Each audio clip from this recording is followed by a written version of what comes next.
dukhan, smoke. And the Quran says that one day it's going to be plainly visible in the sky.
I want to take you now tonight to the hadith which is in Sahih Bukhari. One hadith in Sahih Bukhari I have found. The hadith is in Sahih Muslim. I have found four. All from Abu Huraira. So it is mutawatir, it is also muttafaqun alayh. So you can't come and tell me this is da'if. No. In which the Prophet said, sallallahu ta'ala alayhi wa sallam, that the river Euphrates, Furat, which is in Iraq, the river Euphrates will uncover or disclose or reveal a mountain of gold, a mountain of gold, a mountain of gold from underneath the river, a mountain of gold. And people will fight over that gold. And 99 out of every 100 would be killed. Number one, no war in human history, no war has killed 99% of combatants. So this has to be a unique war in human history. Secondly, it has to be a war using weapons of mass destruction. Normal weapons cannot kill 99%. No. Indicating that this would not be conventional warfare. No. This has to be nuclear warfare. For 99 out of every 100 combatants to be killed. And therefore, we would be on fairly good foundations if we were to suggest that the Malhama would be fought for the mountain of gold.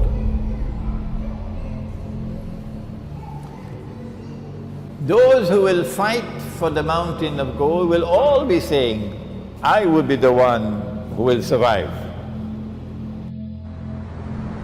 So of all the actors fighting over that gold, none of them knows who is going to survive.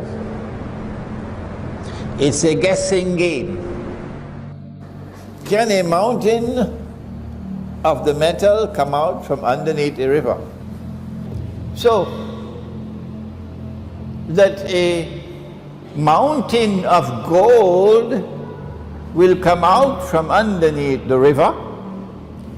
Those of you who want to have tafsir, you can wait for a long time. That one day somebody will be there with a pan and they will find a nugget of gold, and that will be the sign that the mountain of gold is going to come out now from underneath the river. If they want to wait, I'm going to call them for the first time my Salafi critics. The Salafi methodology is that only Allah and His Messenger and the early Muslims are authorized to offer an interpretation. So the Salafi, and I'm not being disrespectful to them, so they should not be annoyed with me. I don't have any boxing gloves on. The Salafi methodology will be, you got to sit down and wait for the mountain of the metal to come out from underneath the river, because there is no interpretation given. But we say no. If you want to sit down and wait, you can wait. We have understood this to be mutashabihah, and we say we have the right to interpret. When we interpret, however, we must always say Allah knows best, because we can be right, we can be wrong. This is our opinion. You should not accept our opinion unless you are convinced that it is correct. What more can I do? But do I have the right to offer this interpretation? Try stopping me. You won't succeed. Because the evidence is already here around the world.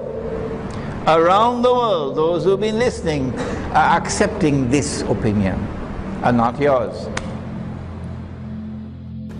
If they want to wait for a mountain of gold to come out of the river, we say let them wait, we're moving on. This is mutashabihat. We're dealing here with religious symbolism.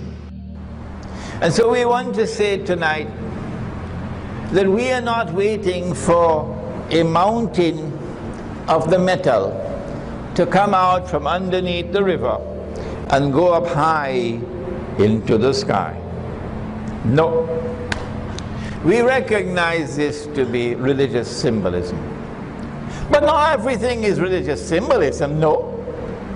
When the Prophet said, alayhi salatu wasalam, that Nabi Isa is coming back, is that symbolic?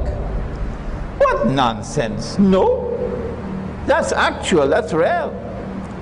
When he said he's going to get married, of course I hope he'll marry a Palestinian girl, inshallah. When he said he's going to get married, he's going to have children, is this symbolic? No. He said he's going to die. He said you are going to pray over his body. He said he's going to be buried next to me. Vatican could say what they want. The Pope could say what he wants. So not all is symbolic. No. Some is symbolic. Some are symbolic, some are not. And you need spiritual insight to distinguish between the two. It has to be subjected to ta'wil. And when we subject it to ta'wil, we say that that mountain of gold has already come.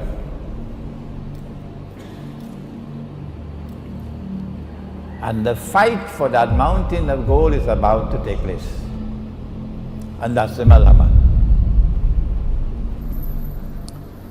We say that something underneath the river in a vast quantity, symbolized by a mountain, is one day destined to function as gold, and it's oil. When oil functions as money, the world will witness something called the petrodollar. And I didn't understand that. For 40 years I did not. I have to confess tonight. We say that it is an ocean of oil underneath the river,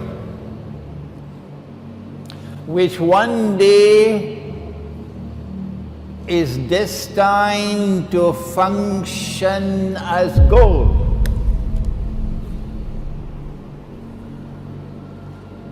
And that already happened. that one day oil will function as gold. And that the monetary system, which will be based on oil functioning as gold, is one day going to be challenged. And that challenge is going to lead to the Malhama, or the Great War, Armageddon, in which 99 out of every 100 will be killed. Malhama is what the Christians refer to as Armageddon. The great war, the big war, the war of all wars. One of the major signs of the last day, and you know that there are 10, the companions of the Prophet ﷺ were sitting talking amongst themselves, hadith of Sahih Muslim, when he came and he asked, "What are you talking about?"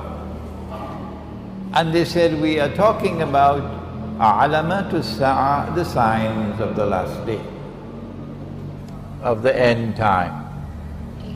And then he said, as only a prophet could say, the last day would not come until, and then he mentioned 10 signs.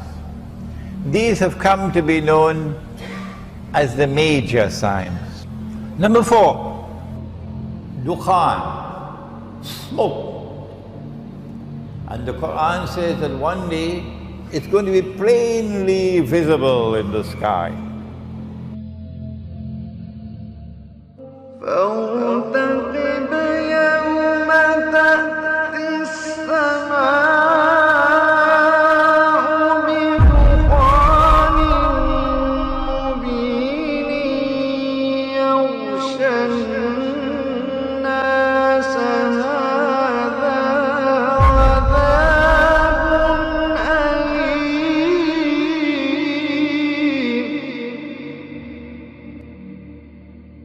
ربنا اكشف عنا العذاب إنا مؤمنون.